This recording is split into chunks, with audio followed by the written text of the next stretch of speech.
Evening, thank you for your patience, and welcome to Harvard Divinity School.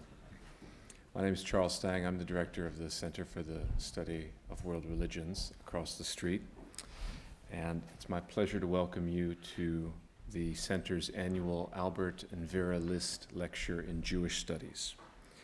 Sadly, I have to put the profane before the sacred and ask you all to please silence your cell phones. Thank you. If Andre does it, we all are permitted to do it.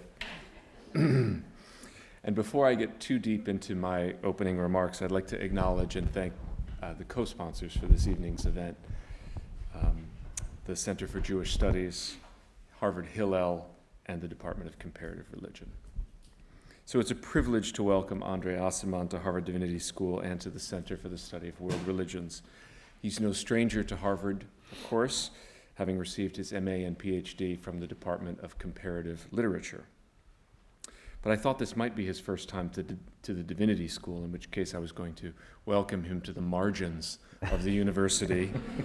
But he just told me he used to live on Oxford Street, so he already has explored the margins. And I'd also like to welcome my dear friend, Benjamin Balint, who has come all the way from Jerusalem to be a part of this evening's event. In just a moment, I'll say more about each of them than they want me to. But first, let me explain the evening's format. The subtitle of the evening's event and this arrangement here should make clear that the List lecture will not be a lecture, but rather a conversation between our two guests. Now, why a conversation rather than a lecture? Well, the easy answer to that is that it was the condition under which Andre agreed to come. So there you have it. But perhaps a better answer is that while all of Andre's writings explore modern Jewish identity in some way, many of the themes dearest to that identity, they often explore it in a quiet or implicit manner. That is to say that modern Jewish identity is always at play in Andre's writings, but sometimes that play is light, and sometimes that play is quite serious. In any case, it seemed that putting Andre in conversation with a gifted reader such as Ben is might help us all see those threads more clearly, help us see how they weave and wend within a single work of Andre's, or indeed across his many works, across genres. I'm confident that a conversation between these two will help elicit and make explicit what I sense is Andre's deep questioning of what it means to be Jewish, what it means to be human in today's world. So now let me turn to embarrassing our two guests with long introductions. First, Ben Balint. I met Ben 7 years ago in Jerusalem, and we became fast friends. As I said, he's a brilliant reader and writer, and anyone who follows him on Facebook knows he has a wicked sense of humor. He published his first book in 2010, Running Commentary, subtitled The Contentious Magazine That Transformed the Jewish Left into the Neoconservative Right, a book which won for him a few new friends and a few new adversaries. And perhaps not surprisingly, it was around that time that Ben moved from New York to Jerusalem. Anthony Grafton had this to say of Running Commentary. So Anthony Grafton read Ben's book. Anthony Grafton doesn't read my books. Never mind blurb them.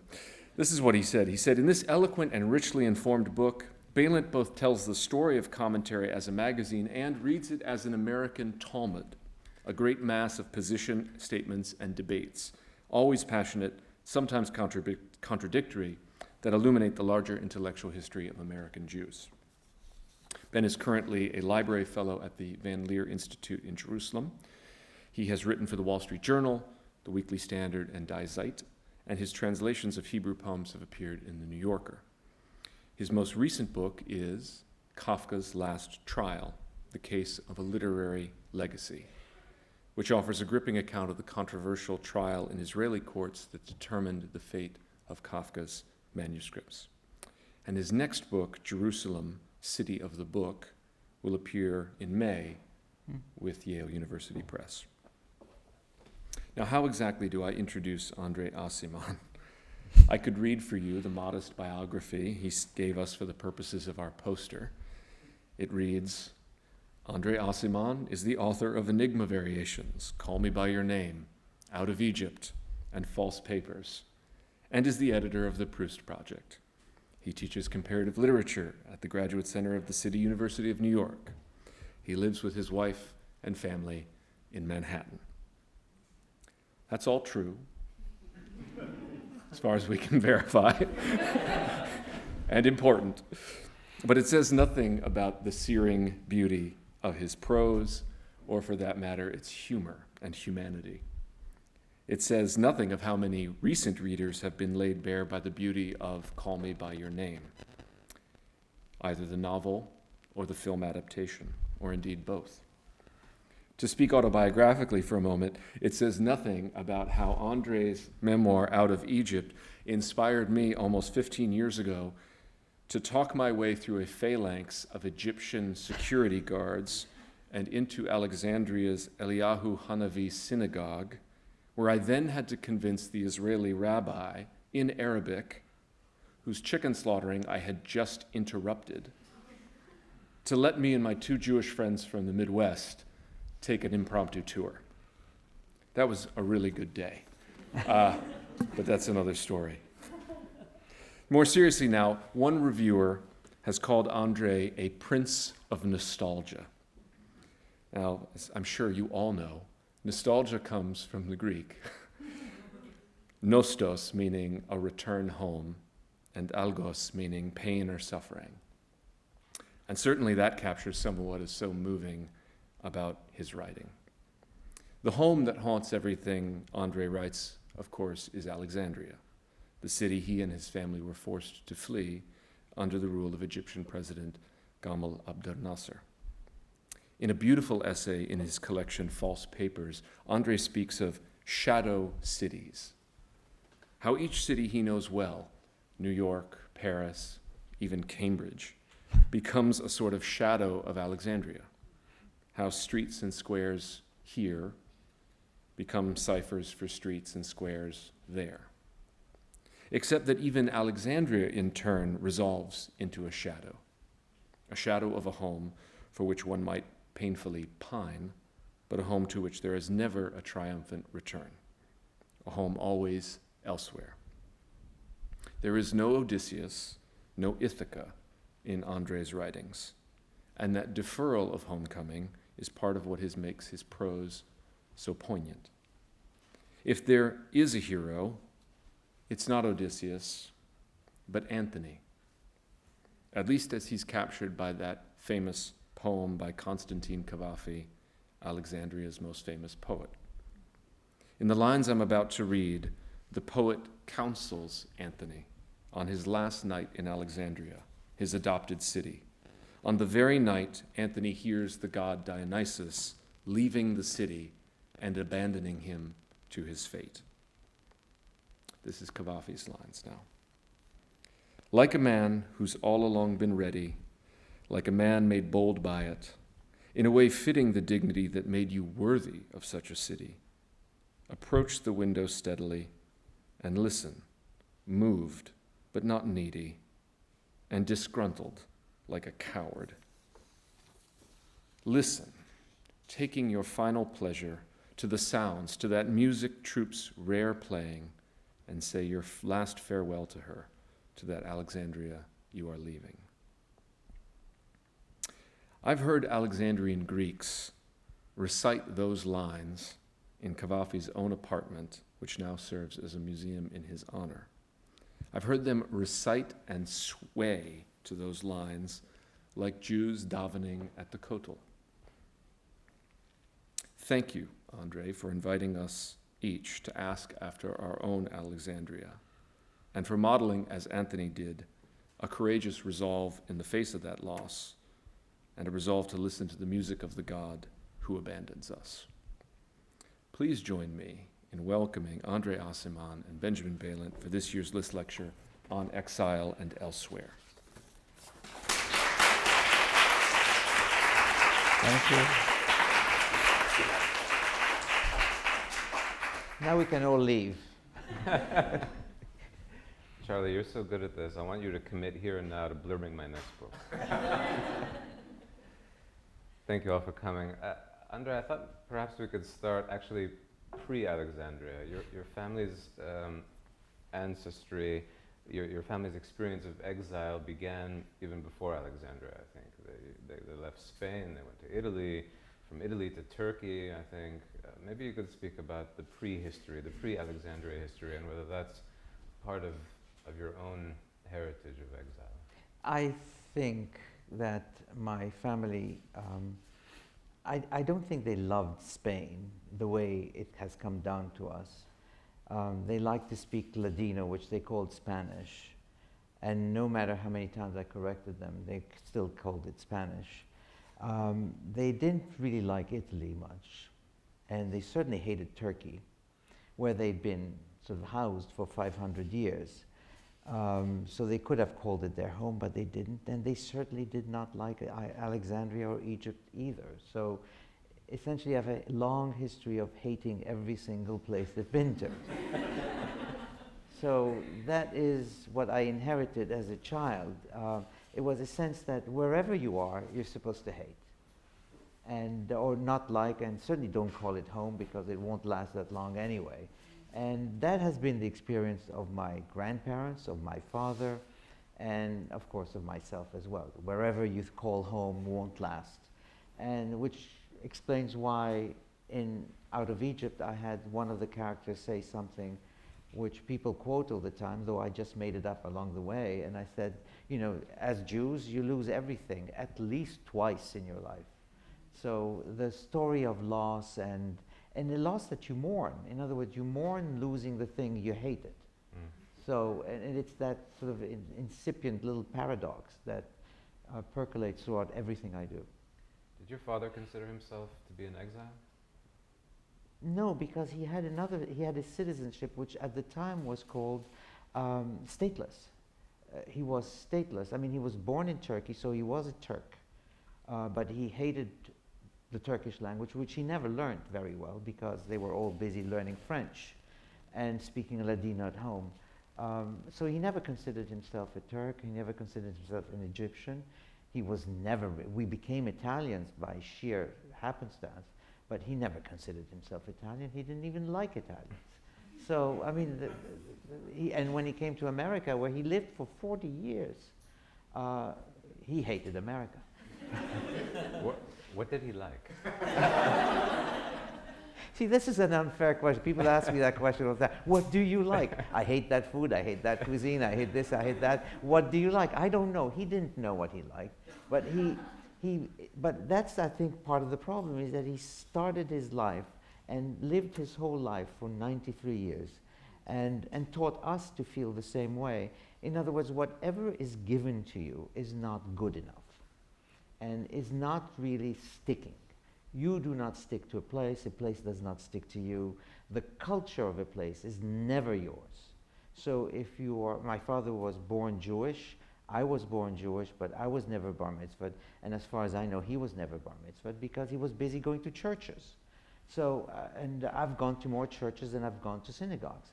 Not out of perversity, it just happens that way, you know, and my grandmother knew the catechism. Why did she know the catechism? Because she was Jewish and she sat in the back of the class while the nuns were teaching, and for years she had to listen to the catechism, so she learned it. But in essence, nobody felt at home, and that is part of the trajectory that I try to trace in my own life, and afterwards as well. There's an element or a ground note in your memoir Out of Egypt, I would say, of dissatisfaction, the dissatisfaction of displacement. What you just said reminded me of the old Jewish joke, how do you know that you're in a Jewish restaurant? It's when the waiter comes over to you and says, is anything okay? So I understand that this Jewish dissatisfaction quite well. I wonder if you, growing up, experienced Nasser's Egypt as an anti-Semitic place. On the one hand, you write about Alexandria in the most beguiling way of as a polyglot city of many languages. On the other hand, I wonder if you may be able to share with us some of the dark undersides Oh, that polyglot experience? when I started school, it was fine. Everything was okay. Everybody was there. There were Italians, Brits, French people. All languages were spoken. Mostly French, though. Everybody knew French. However, as I was growing older and everybody was being kicked out or was leaving, it became increasingly what it was, Egyptian. It's an Egyptian country. Everybody is Egyptian. And eventually the culture became so dominant that most of the subjects were taught in Arabic. So history, sociology, and geography were taught in Arabic. However, on top of that, all the poems that we had to learn were nationalistic poems. And they were all virulently and viciously anti-Semitic. There was absolutely no difference made between Israel and Jewishness. They're totally confused, and if you can think about it, it's a very convenient confusion to make, which I think in England it is made on a daily basis. Confusing Jews, Zionism, Israel, it's all the same thing. But you began to realize that the atmosphere was against you, and you felt sort of isolated because I was the only Jew in a class of about 25 kids, and every time the word Israel was mentioned, and it was mentioned quite frequently, the whole class would turn and look at me because I was the only Jew. Now, you feel this, I call it, when I read Dostoevsky, and I've said this before, when I read Dostoevsky, the characters in Dostoevsky, when they're cross-examined, they always feel a chill running down their spine. And when I read Dostoevsky, I said, oh God, this is the chill running down the spine thing, because I recognized it in hindsight that this is exactly what I felt every time the word Jew or Israeli was mentioned in class. You felt it because everybody looks at you, they turn around, and they make you very uncomfortable. I mean, who wants to be stigmatized that way? So that was growing up. And of course, politically, it was very hard to be Jewish in Egypt, and my father suffered, and we were followed by the police, and there was always a series of phone calls, constantly, phone calls of people. They were not obscene phone calls, they were sort of harassing phone calls that you knew were coming from the government. They didn't want us there, and so eventually they kicked us out. So you left in 1965, Yes. I think, with your family. And then you came back 30 years later. What was it like to come back to Alexandria after 30 years? Did it feel like a homecoming or something else? It was, for those of you who have gone back to a house that you used to have as a child, and I think most of us have had that experience, it was extremely disappointing. In other words, I'm back there, yeah, I recognize the buildings. There is absolutely nothing is eloquent enough. In other words, nothing speaks to you as in, remember me, I'm the building where whatever happened, okay? There was nothing like that. I recognized the buildings, and at some point, as I say in the essay, I called my parents up. I said, I'm in Alexandria, I made it safe. And I said, how is it? It's Alexandria. That's all you can say.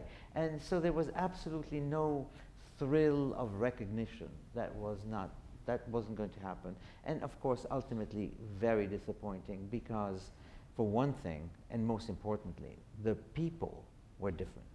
Because I was used to walking the streets of Alexandria and meeting some people who knew my parents, or people who spoke French, or people who spoke Greek, or whatever, or Italian, and suddenly everybody spoke Arabic.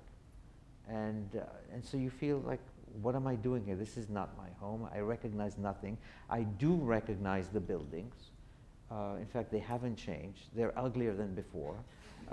And you feel like I could leave I did my walk the first night I got to Alexandria. I did the walk. It took me about 20 minutes. I was ready to go back. Except I was stuck in Alexandria because the next plane was going to leave in 5 days. So I had to do something with those 5 days, and there was nothing that basically necessitated my staying more than a few hours. One of my favorite passages in the book is you're in Egypt and you describe being overcome by a sudden yearning for New York, of all places, for West End Avenue. I'd like to read just a couple of sentences. You write there, I was in Alexandria, homesick for a place from which I had learned to recreate Alexandria, the way the rabbis in exile were forced to reinvent their homeland on paper, only to find perhaps that they worship the paper more than the homeland. In this case, would you say New York is the paper? Is the recreation, I mean? The homeland that's created in the text? No, I think that I moved from one thing to the other, and I'm piling up two metaphors. New York used to be like the overtext, and the subtext is Alexandria. In New York, because I lived in New York for so long, that I use New York in order to remember Alexandria. But actually, as a writer, and that's where the second metaphor comes in, as a writer, writing about Alexandria makes the writing more special than anything about Alexandria. In fact, I prefer my essay on Alexandria more than I will ever like Alexandria. It's better written, first of all. Speaking of which, when and how did you resolve to write Out of Egypt? When did you know that you were going to do this? I knew that I started writing it when I was a grad student. I began writing a memoir of all my anything I remembered about Alexandria. I put it down on paper, and it was a narrative that began from the first moment to the exile. And then I reread it, and I said, oh my God, this is absolutely dreadful. And I just put it aside. But people would occasionally say to me, you know, you should write about what it is that you experience in Egypt because of the political tension, basically write what it was like being a Jew in Alexandria in those years. Eventually, I met somebody who was an editor, and this is going to surprise you. And I had just quit smoking, and I wanted to write a guide to how to quit smoking. And I said to her, do you think this is an interesting book? She said, yeah, that would be great. A book about how to quit smoking from a confirmed smoker. Yeah, why don't you write this book? She said, do you have any other ideas? I said, well, there's this other thing I'm toying with, and it's about writing about my childhood as a Jew. She said, do that. So the book on cigarette smoking never got written. Something to be looked forward to. Yeah. Before we leave Alexandria, a final question. How have you sort of superimposed the Alexandria of your memory on other cities that you've subsequently lived in? Have you felt that these other cities are kind of as unreal, as untenable as your Alexandria? Yes, they are untenable. They're unreal. In other words, the disease called Alexandria lost afflicts every other city that I know. In other words, every city becomes a city that is about to be lost, or that is in fact being lost as you're living in it. So you're constantly mourning for something that hasn't even happened yet. But of course, I'm very interested in how time sort of morphs and alters itself vis-a-vis this sense of the loss that is about to happen, and that you foresee with a degree of lucidity that is almost startling, because you know you won't be here for a long time, and so you anticipate the loss. And this becomes a form of being in the present. You are in the present, provided the present itself is already slipping away from you, and you know it is. In other words, you learn to anticipate loss even when you are in possession of something. And I do that with cities, I do that with many things. I mean, I don't even, you go to a restaurant and you have a fantastic meal. Tomorrow it's going to be even better as a memory. That sort of thing. But the cities, I mean, for example, I love Paris, and I love, though I can't stay in Paris for too long because then I get annoyed. And Rome is my favorite city of all cities. But then again, after a month in Rome, you just want to go back to New York. New York is a place from which you anticipate being in Paris or New York, or Rome.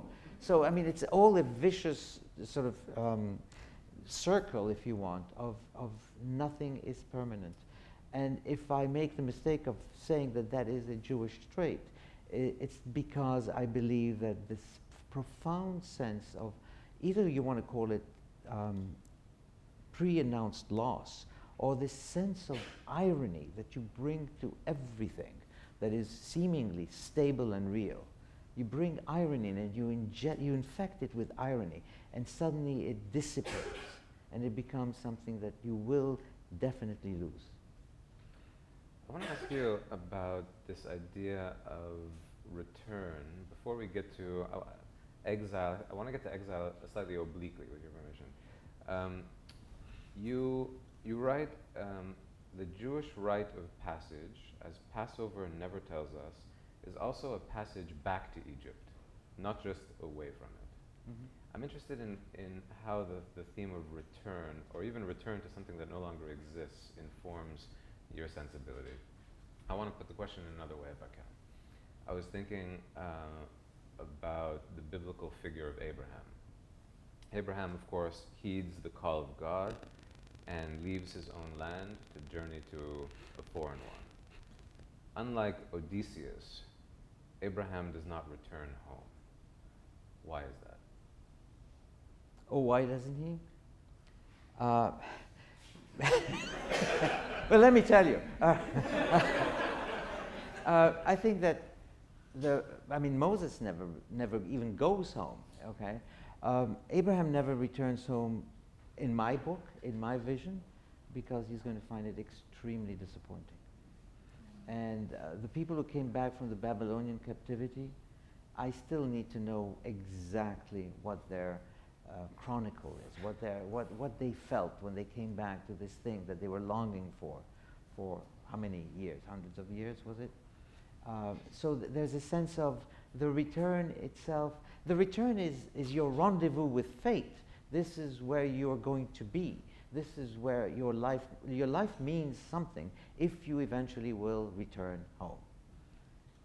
But as Cavafy himself has us know, Odysseus returns a disappointed man. I mean, he's learned a lot because of the voyages.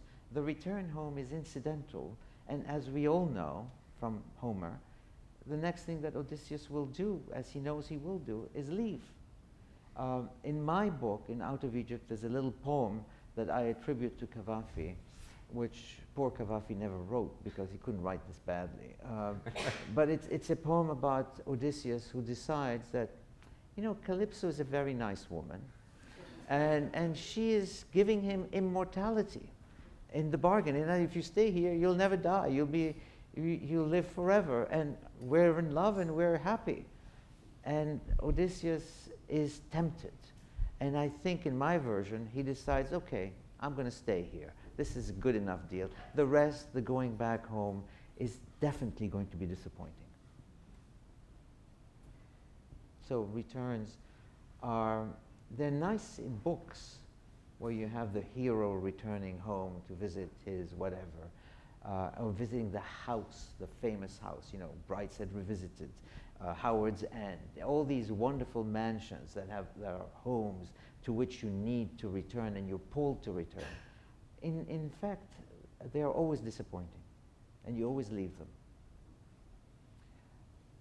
I'd like to ask about how the fault lines of Exile run through your writing. And something you just said strikes me as very significant. I think there's a distinction in your writing between exile as reality, as lived experience, and exile, literary exile, that is exile maybe you might say as metaphor. Right. So I'd like to embarrass you again by quoting another one of your essays. You say, expatriation, like love, is not only a condition that devastates and reconfigures the self, it is like love, a trope, a figure with which we try to explain, to narrate profound psychological disruptions in terms of very measurable entities, a person, a place, an event, a moment. I was struck that, particularly after, let's say, the Second World War, Jewish exile has been subject to a kind of dichotomy in thinking, either negative or positive. Either as, let's say, the real exile is quite negative, it's a source of suffering, you might say, of punishment, humiliation, powerlessness.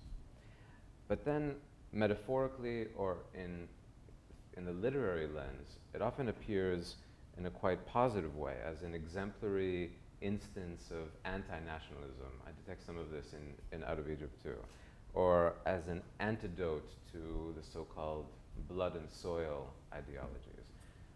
Are we stuck in that kind of dichotomy of the real versus the metaphorical exile? Can we escape that? Is there a third term? How do you think about the real versus the experience of exile and its use as a metaphor in a quite positive way, as a noble rootlessness? I don't think I've ever written about it as a noble. In other words, there's nothing triumphal about exile, and it's not a sense that it's something that ennobles you. If anything, it's the other way around. But to begin with, exile, the notion of exile is not a willful act of displacement, of immigration, of emigration elsewhere. Exile, by definition, is something that is foisted on you. You're forced to do it. You're forced to lose whatever it is you have in order, and you have no choice. It is taken away from you. So you're pushed out. So in many respects, you can never say that, Odysseus is in exile. In other words, he's just coming back home and it's taking him too long. Okay, just to look at things as the way, maybe he wants it to take too long because Penelope is troubled too. However, I'm just making this joke, unfortunately. The other thing about exile is that, in my case, it has become a very sort of seminal way of understanding anything. In other words, the fact that you are losing, sometimes against your will, a place or a style of life or a partner or whatever it is. In other words, that you are dislodged, the way that certain electrons can be dislodged or planets are dislodged from their orbit. Suddenly you find yourself flailing around and you need to find some sort of order because you're not dead yet. So you have to adapt to this dislodgement. But the dislodgement for me it's not a pleasure, but it is a position from which I can only write. In other words, I can write only from dislodgement. In other words, if something is sort of sequential or consecutive, or if everything is rooted, I have nothing to tell you. And the way I realized this is I was once asked to write a piece on a particular square in Paris. And so I went to the square in Paris. It's the Place des Vosges, for those of you who know it. It's a beautiful square. It has a long history that is fascinating. And I went and studied every single building on the square. Each one has a fantastic history. And I ate at every single restaurant in the thing because I had to also create a travel box for which restaurant to avoid and which to go to. And I did all the studying for all that. But I also wanted to write about what it felt like to be in that square. So I couldn't write it. Essentially, I had to come back to New York, and from longing to be back there to take better notes because I'm always sloppy, and longing to be back and revisit it just because I didn't do a thorough search, I didn't do a thorough visit. The very fact that I needed to go back, that I needed to write of Place des Vosges as something that happened to me and then was taken away, produced the kind of essay that I didn't know I wanted to write.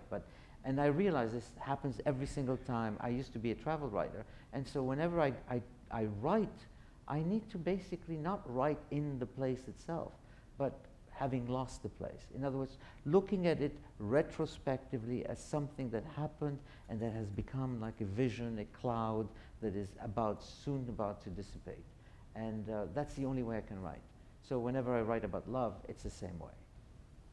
You seem to be speaking about loss as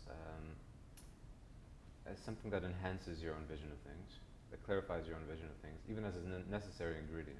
Right. Let me with that pull us back to the idea of Jewish exile as somehow the embodiment of a kind of heroic homelessness that corresponds to the human condition as such.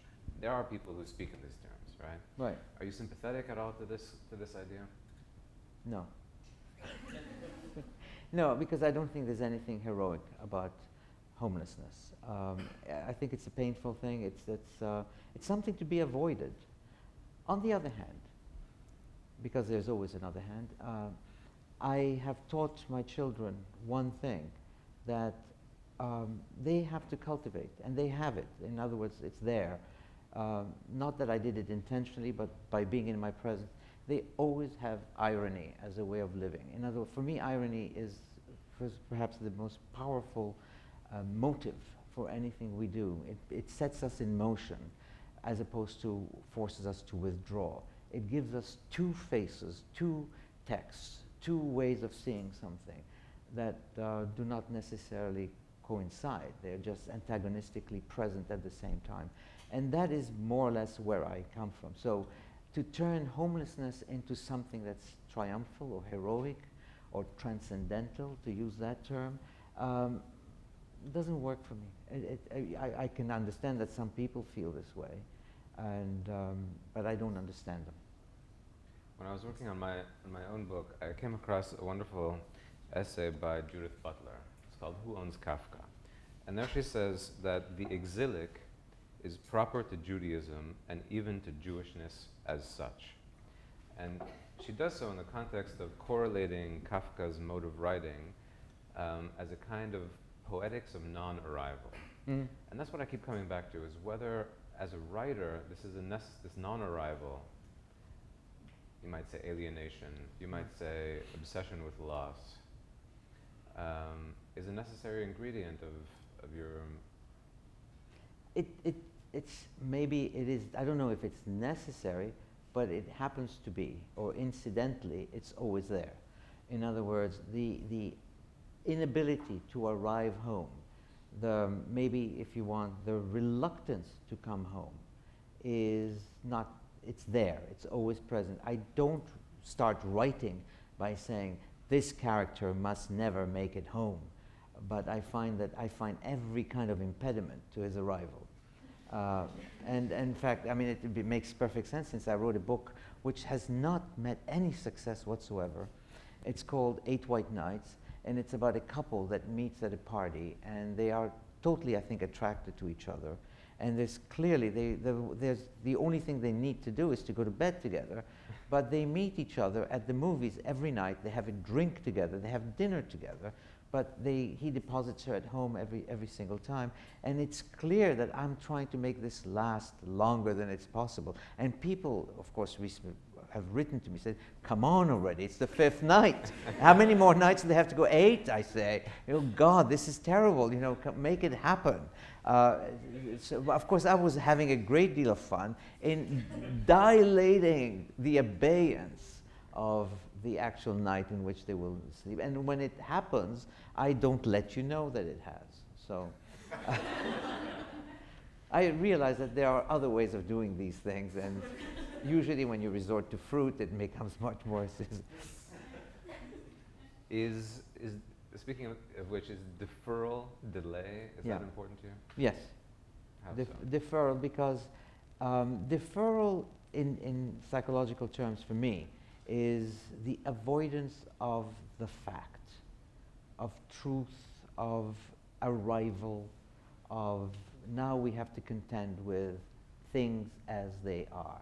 When you defer, you avoid being in the here and now. And the here and now, because of exile, if you can say, or the condition that is foisted by exile, deferral becomes a home. So that your home, as the poet says in my poem, you know, your home is in the rubble house of time. You just don't have a home in time.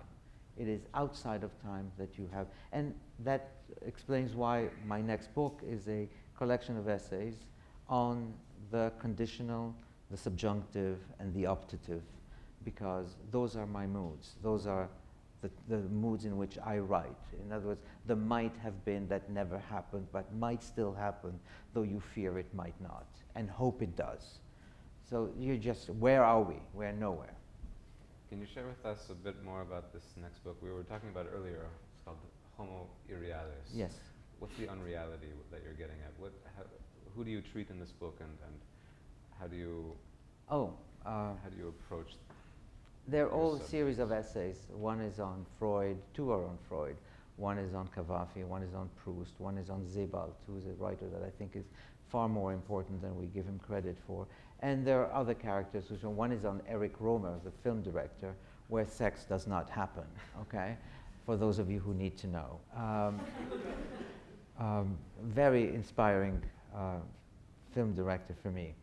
And these are all character writers who, or whatever it is, movie directors, painters. John Sloan is another one. People who essentially are tussling with the present. They're not happy with the present. They're looking for another tense. And the tense they're looking for is not in the past, though that is the thing that is easiest to believe. And it's not in the future, nor is it in the future that is being anticipated and is going to be looked at as a thing in the past once it happens. It is really a different, it's not a tense, it's a mood. It's elsewhere. It's in another dimension of time. Or as I like to say, elsewhere in time. And I think that most of us, and this is where you can all disagree with me and call me an idiot, I think most of us live in our fantasies. And our fantasies are not have anything to do with reality.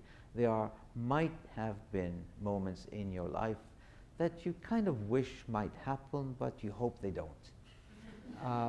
And that is where we live. We live there. That's certainly I do. Not all together, because I have a family and I love my children and I like to eat lasagna, okay? But that has nothing to do with it. And as a writer, when I retreat into my hovel and I write, I am really in a different zone. It's a totally different area where I'm really struggling with the other life, the other dimension, the one that is also being lived but not quite, and that you don't really want it to happen. As I'm hearing you talking, I'm wondering if exile can be understood also as a kind of escapist fantasy. That is, someone who doesn't live in exile has responsibilities not shared by the exile, by definition. Yes. Someone who is not in exile maybe has a different relationship with the present tense and the obligations of the present tense than an exile who lives in someone else's country and defers to someone else's rules. Is that? Yes, that is a wonderful explanation. Thank you. No, I do believe that in a sense, people who are in what I call the here and now and have obligations in daily life, which we all do, by the way. It's not that we live in a fantasy world. They have obligations, and those obligations do not permit them to stray and look elsewhere. Whereas the exile, who is having trouble with the present or doesn't quite adapt to the present, always has the perfect excuse. Well, I'm not really from here. I'm not really one who eats this kind of food. I don't speak English good, as they say, okay? Because it's not my language. That you can make up all kinds of excuses to justify the inability to adapt into the present. Yeah, and I think I don't know if that's a Jewish trait, to be honest. I don't think it is. Is there something particularly Jewish about your understanding of exile? Something that is particular to Jewish exile that characterizes it in a way that separates it from other kinds of Exile? exiles? Well, I'm not familiar with others. So I mean, every nation has a diasporic narrative. I'm not familiar. I mean, I don't understand it. I understand only my own. And it happens that mine is so easily inscribed into the Jewish tradition that I have to say that because I suffered for being a Jew, I am automatically affiliated to the kind of Jewish exile that exists. But I think, as I think you know, as everybody knows, the fact that Abraham was enjoined to leave his land means that whatever land he was going to settle in was never going to be his land. His land was left behind. And I love, somebody once told me this, and I don't know if it's true or not, but the very etymology of the word Hebrew means those from the other bank. And I always live my life as if, and I see my life, I don't live it that way, but I see it as basically I'm the version that's across the bank. The real version is on the other side of the river. And that's where real life happens. And mine is just a rough draft, a mock copy of the thing that is supposed to happen. Of course, you never know what the real life is. And as I like to say, and I've had one of my characters say, we are given two lives. One is the one that we sort of experiment with. The other one is the better one, and that's going to come next. One of my favorite stories about exile and homeland, or diaspora and homeland, is one that Saul Bellow tells, where he goes to Jerusalem in the early 70s. His first meeting is with Shai Agnon, who in 1966 shared the Nobel. And he goes to Agnon's house, and Agnon says, I only have one question for you, and that is, have your novels been translated into Hebrew? And Bellow says, what? Oh, that's a strange, I mean, why such a small, insignificant language? I don't know, I don't think so. And Agnon says, only if they've been translated into Hebrew do they stand a chance of achieving immortality. That's the perfect encapsulation of the relationship that Agnon, as a minority writer, had to, in this case, the diaspora, or someone he saw as a diaspora writer. Yeah, I'm translated into Hebrew. You're safe then. You're safe. I'm safe. Well, I mean, it does make Hebrew the language. Again, I think that Hebrew is a language I never learned, and maybe was sort of testily refusing to learn. However, the fact that Hebrew is a language, it is the language of God. God speaks in Hebrew. And that language is not given to me. And so I sort of banish myself from that. So I'm not only a Jew who lives across the river, but I'm also a Jew who lives out of the fold of those who live across the river. So I'm twice removed. And I kind of consolidate my condition of double exile, which I think is another typically Jewish thing, is that you're always in double exile, not single exile. There are serial exiles behind you. Yeah, I guess one of the questions in that case is, can one write in a non-Hebrew language in a way that makes that language a Jewish language? Can you write in English in such a way as to transform English into a Jewish language through sheer force of style and sensibility? But maybe we'll leave that for a hypothetical. It is totally hypothetical, since I don't know Hebrew and I couldn't answer that question. I think with the permission of Charles, we can open it up to your questions. We'd be happy to. So I thought take them. I'll call on people so as to relieve you two of that burden. Okay. We have microphones going around. So if you would wait until a microphone makes its way to you. But can I take the opportunity to ask the first question? I'm going to. You mentioned Agnon and Jerusalem. André, so much of your, all of your ruminations about exile and homecoming are around the city of Alexandria, of course.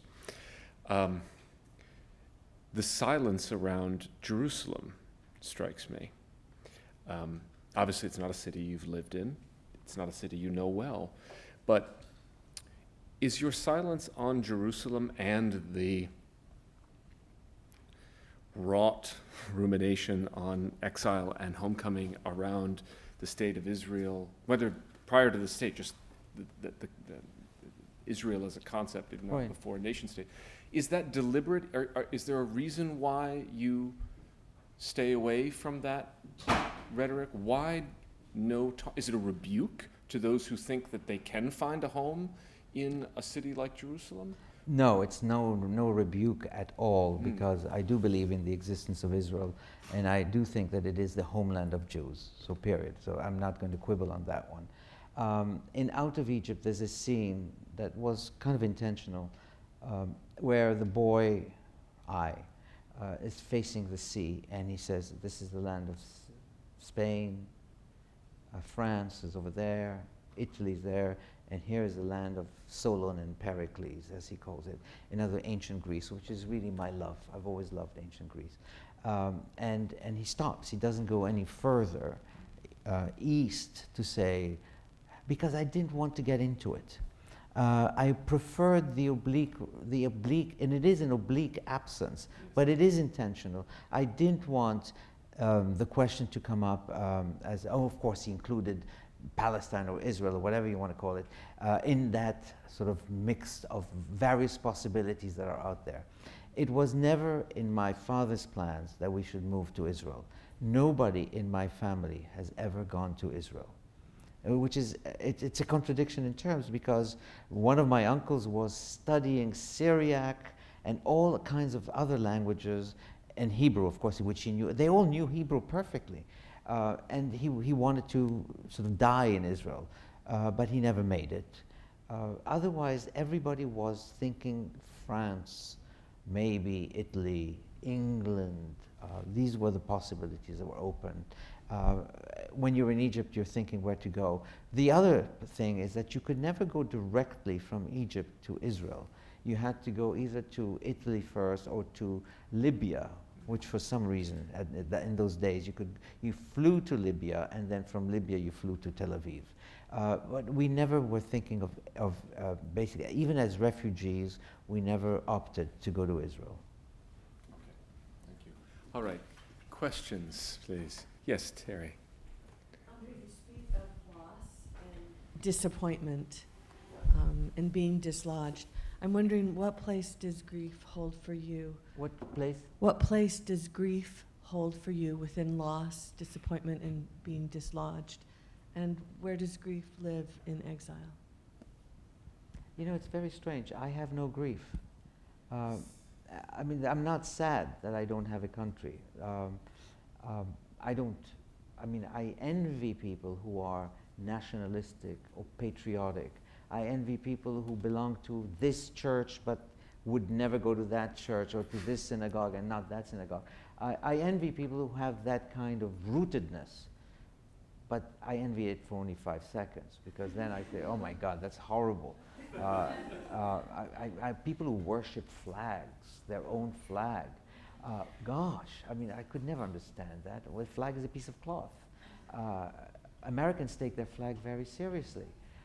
I never liked flags.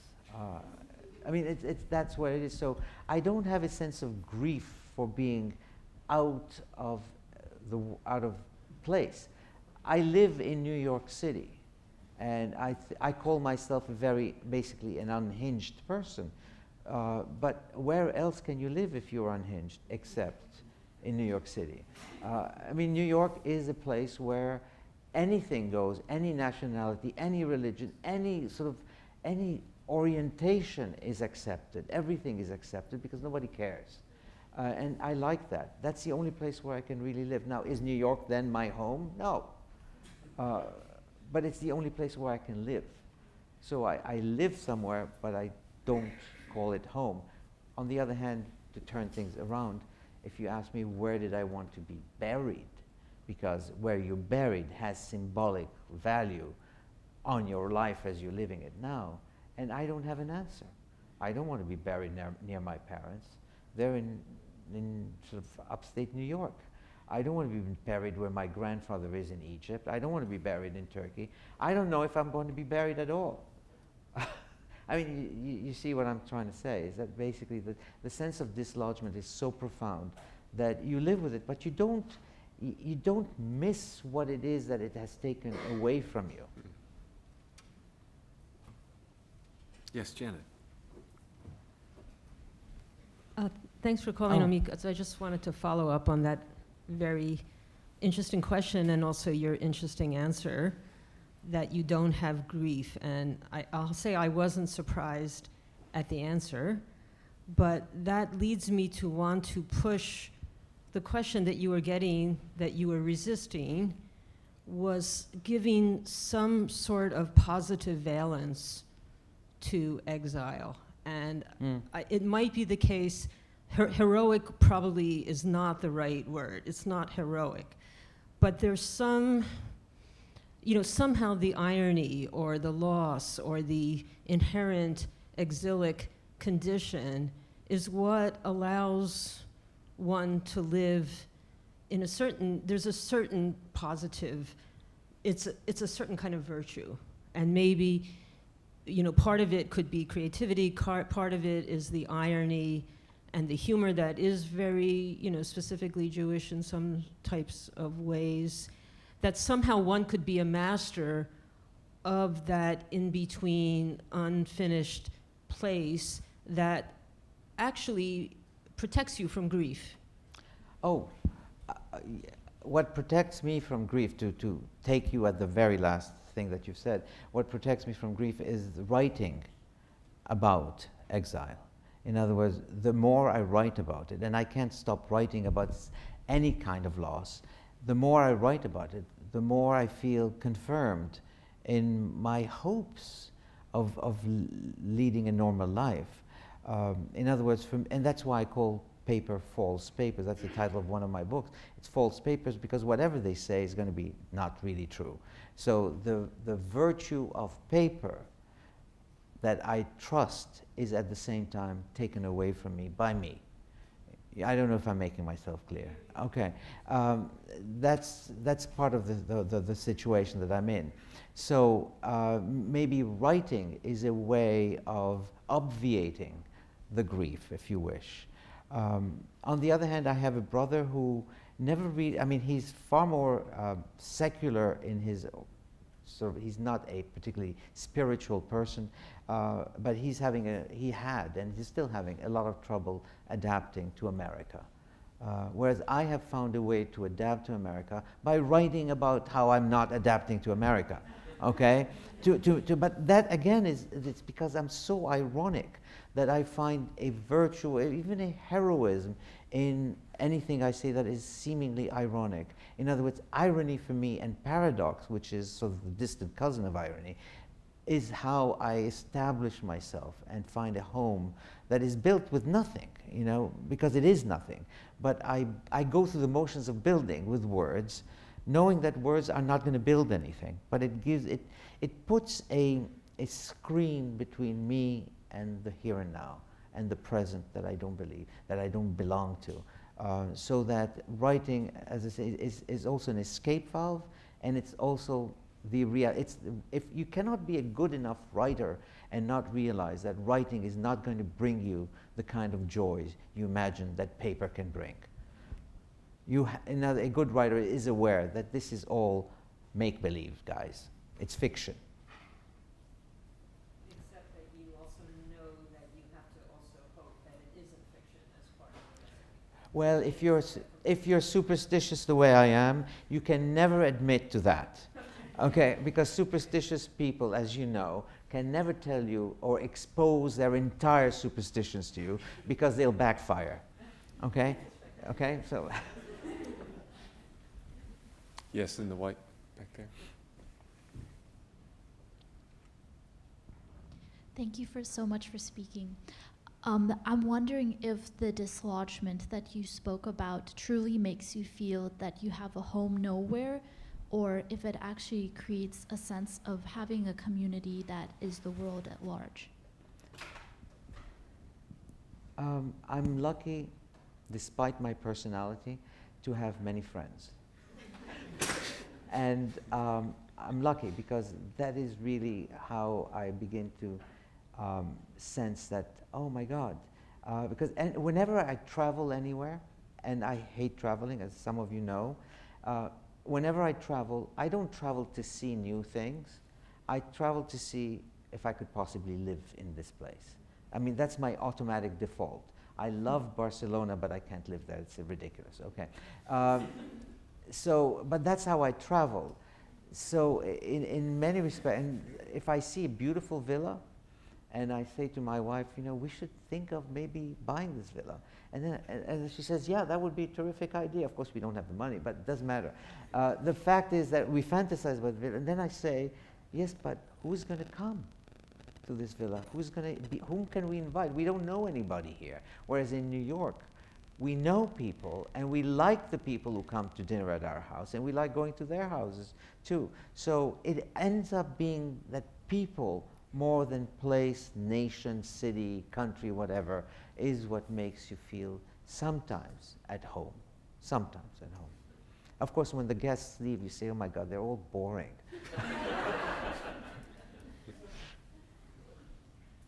Yes. You.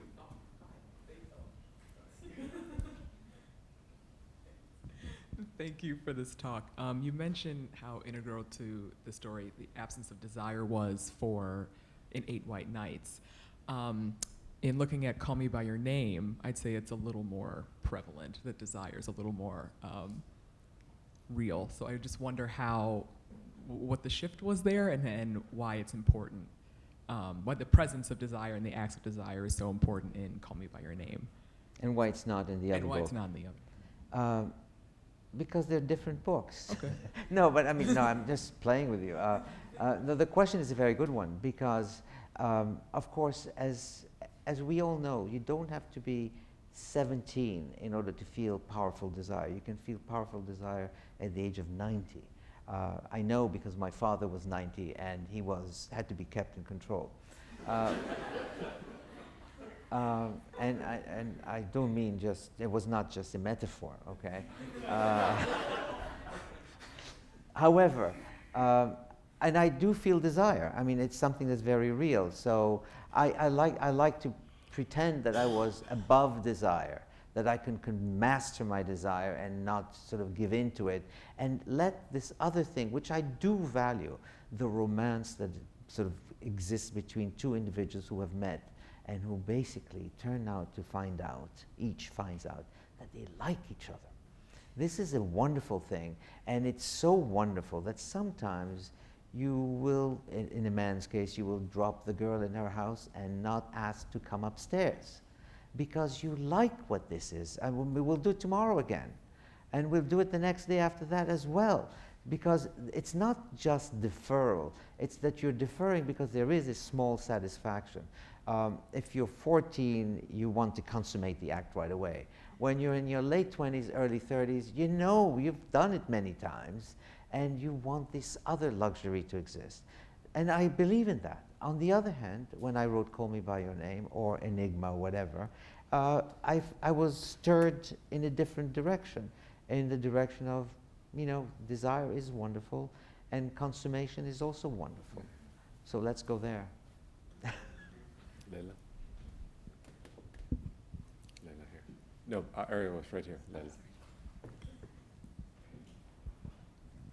Thank you. Well, thank you very much for an absolutely fabulous talk. And let me say that I'm speaking as an Egyptian. I'm very sorry you went through what you went through in Egypt. I too had to leave Egypt, obviously for completely different reasons. But so what I'm going to say now, I mean as a compliment, I'm not sure you will take as a compliment, which is that you're just listening to you has made me homesick, because in some way, even the timbre of your voice and your accent reminds me of Egypt. So you're giving me a new kind of homesickness. So thank you, and I apologize for what happened. I know very well how awful the Nasser era was. Yes, yes. No, I think I mean, people will I'm very Mediterranean in many respects, but I'm also I'm not Egyptian, but I'm very Alexandrian. And it turns out that whatever my training has been as a writer, it has always been to seek that particular timbre in my voice, to find exactly what it is how people spoke, how people felt, how people insulted each other. That was also very important. And how complex their value system was. And when you try to recapture all that in one book, you don't invent it, you retrieve it. And you retrieve it with the things that people always compliment me with, is the smell of the foods, or the taste of this, the sound of that, the feel of this, and so on. Those are easy ones. The ones that you're reacting to are it's the other side of Alexandria. Particularly, were you from Alexandria or Cairo? I lived in both. Actually. You lived in both. Okay. Well, Alexandria had a particular flavor to it, and it was, when I was growing up, it was a very Greek city, because that was the population that had stayed the most. And so you learned to speak to them, and they were wonderful, the Greeks. But at the same time, there was so much to make fun of in the Greeks, which I love to do. I make fun of everybody. I mean, the ones that we love to make fun of are the Armenians for some reason, because they were close friends. We had many Armenian friends, but they spoke in a funny way. Armenians always put the verb at the end of the sentence. So, and my grandmother hated when they did that in French. So she would make fun of them, and I made fun of them because I heard her do that. I mean, you can go on forever. There's a whole vision of reality that is very specific to that place. Yes, I'm sorry. Right there. Hi, thank you. So I was thinking a little bit about exile as a metaphor, and I know that you're a big Proust scholar, and so I was thinking a little bit, and tell me if it's stretching it too much to think that like our early selves and our early memories are all a place that we can never return to, and he spends a lot of time trying to go back to that place or get that place back, but it's really the process of recreating or refinding and the making and the writing where he's alive, because I mean his childhood, we even know as readers, he was always anxious, he was always disoriented. We don't really want to go back to that place, but we want to recreate it through the writing process. I just didn't know if you thought at all about Proust as you were thinking about exile. Yes, I mean, Proust wrote about Combray, and he invented the town. I mean, basically, there's Madeleine's. Now you walk in Combray, which I had to visit. You walk in Combray and you find every kind of baker. They don't even sell bread anymore. They sell Madeleines, okay, which is a bit silly, because Proust started not writing about Madeleines, but about toasted bread. So, but it doesn't matter whether Proust wanted to go back. He never really liked Combray. But he had lost Combray, or he thought he had lost Combray, and there was something he longed for in Combray. Now, I have a theory. Proust was told once that he was going to visit as a child. He was going to be taken by his parents, and particularly his mother and grandmother, and they were going to take him to Venice. And he was very, very excited by the trip to Venice, to the point where he developed a kind of asthma response. He was asthmatic throughout his whole life, but he had sort of anxiety over the fact that he was going to go to Venice. He was so happy that he was going to go to Venice. So that Venice was this lodestar, this thing that he was going to arrive at and was going to make his life finally meaningful as a child. Except that he couldn't go to Venice because he was sick. And so he ended up being taken to his aunt's house, or an uncle in some cases, people will say, in the house which was in Illiers and became Combray. So that, in fact, the longing for the house in Combray is a false longing. It's the longing for the anticipation of Venice.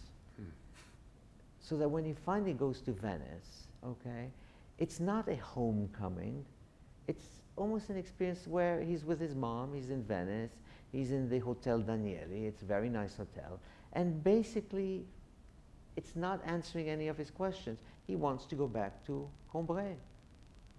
So it's a vicious circle, yet again, you know, sort of a tautological way of living one's life. There is no home, there is no ultimate point of return. All you have is one place sort of referring you to the next, and referring you to the other, and then to the first one again. And that's what happens to me. I go to, there's a place, and I wrote about this, there's a place on Broadway where, on 104th Street, where that sells falafel.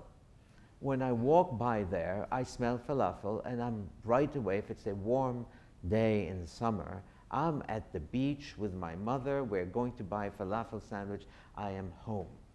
Now, I'm in Egypt at some point. I go back to Egypt because the New York Times wanted me to write a piece. And I smell falafel. And right away, what am I thinking of? I'm thinking of New York. I want to eat a sandwich there, not in Egypt. So basically, where do I belong? I don't know. I thought I had the answer. Falafel equals Egypt. You go to Egypt, you smell falafel, and you say, oh, New York. So, but of course, since I lived in many places in my life, and they were all moments of exile, each one, Paris and Rome, and then New York. So I'm constantly sort of shuttling from one to the other, constantly, to the point where clearly I don't have any one of those as my home, but I play, or at least I'm forced to think I'm playing, of moving from one to the other. Yes, back. Just wait for the mic, please. Thank you. Thank you on all counts. By the way, a minor point of information, actually in the Hebrew Bible, it says when the exiles returned from Babylon, they rebuild the second temple, and the older returnees see that it's nothing like the first, and they start weeping and all that, so there's ample precedent. I'd like to, but they say, well, but here we are. You know. I'd like to pick up on something you were saying, that in the here and now, there are responsibilities, right? So in the here and now, where one is a parent, a teacher, a colleague, a friend, right? And moral responsibilities come to life therefrom. What are the ethics of exile? Right? The ethical life that you're describing there is one in which there's a here and now, and the, to use a really dreadful word, almost the ontology that you're conjuring up very powerfully of exile sort of goes on holiday, so ethics can happen. But I would guess that I'm misreading it there, right? And so what sort of ethical commitment, responsibility, take an understanding of what responsibility is, emerges from exile, because to the extent to which it's an experience of suffering and loss, it automatically elicits the idea, the notion of remedying that suffering and loss in oneself and others. So does exile create its own kind of ethics? Yes, as you said, to begin with the first part, the commitment to the here and now never goes away. I mean, you could be as exilic as you want to be, to use that horrible word. You still have commitment. You have a job, you have parenting to do, you have responsibilities, and you observe them all together. But the one word, and I think Joyce is, as usual, he's such a genius, the word he uses is disloyalty. That the condition of exile foists disloyalty in yourself. So you're not necessarily disloyal, but you see yourself as fundamentally disloyal. You're disloyal to the flag that you swore allegiance to. I swore allegiance to the flag when I became an American citizen. But I don't believe that I really meant it. Now, I might have meant it, I don't know. The fact that I don't know whether I meant it or not, is already part of the problem. You have a condition of disloyalty. You don't quite commit to the here and now that you know you are committed to. See, both conditions coexist. So there is an ethical problem of being fundamentally, you're cheating on your own life and on the life of others. And you're aware of that. And you're constantly walking around with the guilty conscience of the person who is constantly thinking, I belong on the other bank or in another place. I don't really belong here. So I live on 109th Street in Manhattan, okay? But could that 109 be my home, my end point in life? Could that be it? My parents died at a number 765 Amsterdam Avenue. Both of them died in the same house. They could have killed each other the way they were married, but that's a different issue. But they both died in a place that had a number that made absolutely no sense to them. It could not possibly have resonated with all the baggage that they brought with them when they moved to 765 Amsterdam Avenue. And I live on 109th Street. And could that dignify all the issues that I bring? No. But that's what I have. That's where I live. That's my home. That's where my family is. And I adore my family. And I'm on top of everything, I'm very grateful that I'm on 109th Street. And you give me any other apartment on the West Side, and I would say, no. I live in a great place, and I do. So the ethical condition is sort of a conundrum, and I cannot answer it. Let's take just one more question. Yes, sir. I'm a freshman here. My name's Derek, and I want to thank you again for speaking. You know, I'm just very taken with your whole sort of idea that the idea of a past, or the idea of these sort of looking back to the past and nostalgia, you know, I think are distinctly human mechanisms. I don't know. In reading, one of the novels I've read of yours is Call Me by Your Name, and from that novel, I really got a sense for the sort of transformative power of nature, and sort of how humans exist in nature, and I don't know, just hearing your talk right now about, you know, looking at the past and looking at nostalgia, and if we really exist to any one place, would you consider the idea of a past to be a human invention? As we exist in nature, there's no idea of sentiment. So is the idea of sentiment, looking at the past, is that something humans have created? And if we look at experience in nature, does that exist? And if so, why have we created that? And what is that something we need? Does that make any sense? I'm trying to make sense of it. Okay. Because you're saying something, you're saying sentiment, but I think what you don't mean feeling, you mean sentimentalism. Yes, sentimentalism. Okay. As in looking back on the past and And sort of what? Enriching the past with beyond its capacity to be enriched, sort of making too much of the past when in fact. And having a need to feel tied down to the past and your own, you know, sentimentality, your own nostalgia. You know, having. I mean, it's a difficult. You're asking me a difficult question because there is the writer who wrote the novel is one person, and the person who's speaking to you now is a totally different person. That's something that, you know, we try to resist accepting, but it's a fact. The writer is writing about a past experience, alleged past experience that happened and that he's trying to recover, and that changed him forever, and that he misses the person that he was in love with, so on and so forth. On the other hand, the person I am speaking to you today is really a person who is very at home with the condition of missing the past. In other words, I've taken a past that I miss and have transposed it on a sort of amorous sort of scale. On the other hand, I have lost people in my life, people that I was in love with, and I might still be in love with. In other words, you never stop being in love with people unless you really want to, because you need to hate them, otherwise you're going to live with yourself, okay? But there are people that I'm still in love with and will always be in love with, but that I cannot have and don't want to have.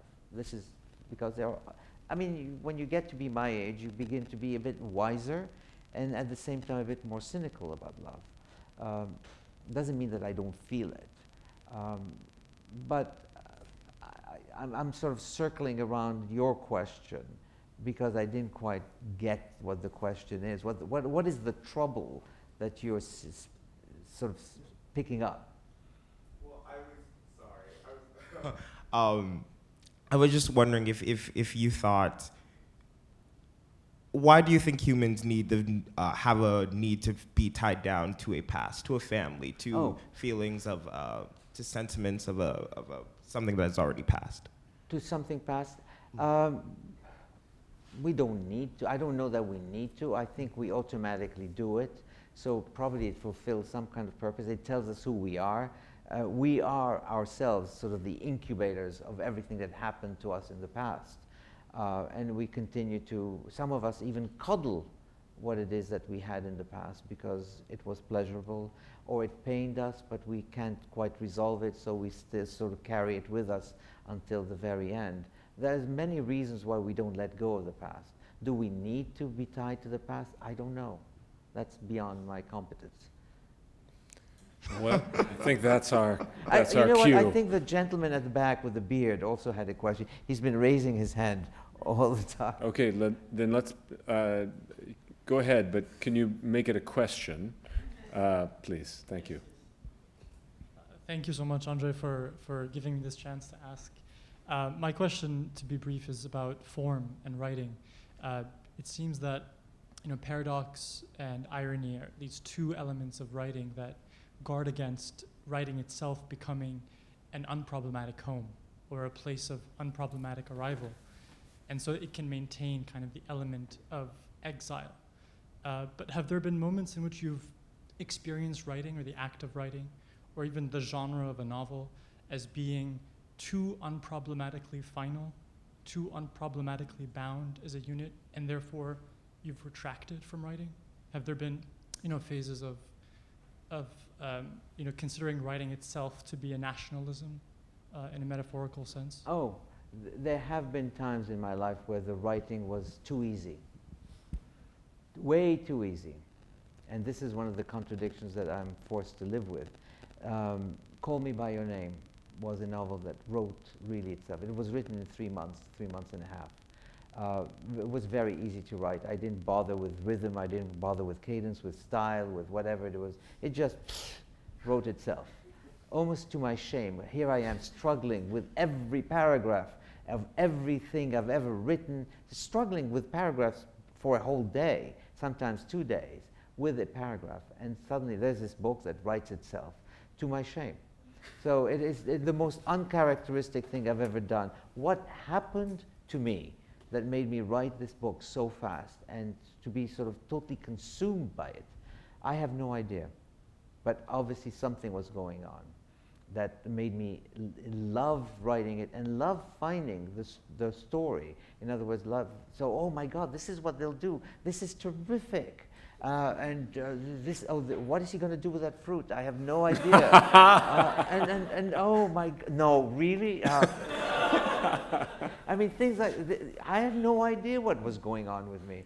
But, people would say, dinner is served. Okay, yeah, I'm coming. But it was an amazing thing. So, but when you consider, for example, another essay I wrote called Lavender.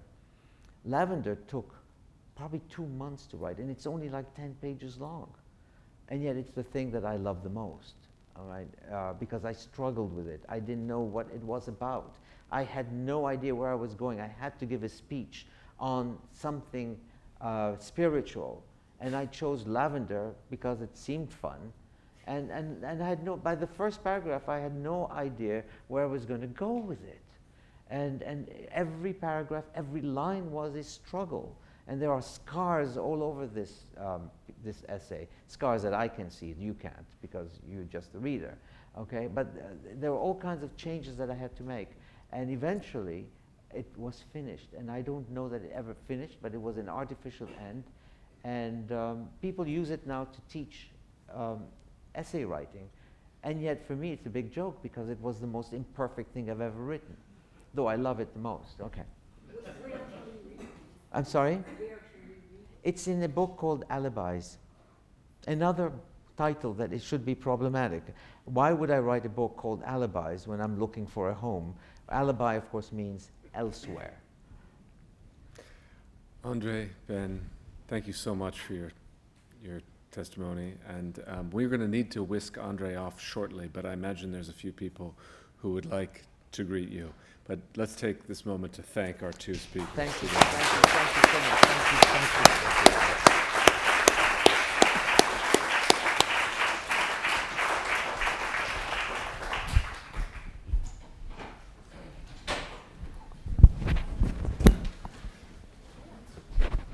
Now I'm going to find if this lady speaks French. Vous parlez français quand même. No longer. No, I used to. Oh, you used to? No longer. Oh. Where are you? What were your parents? My parents were my mother was Turkish. Oh, gosh. Okay, yeah, so you know.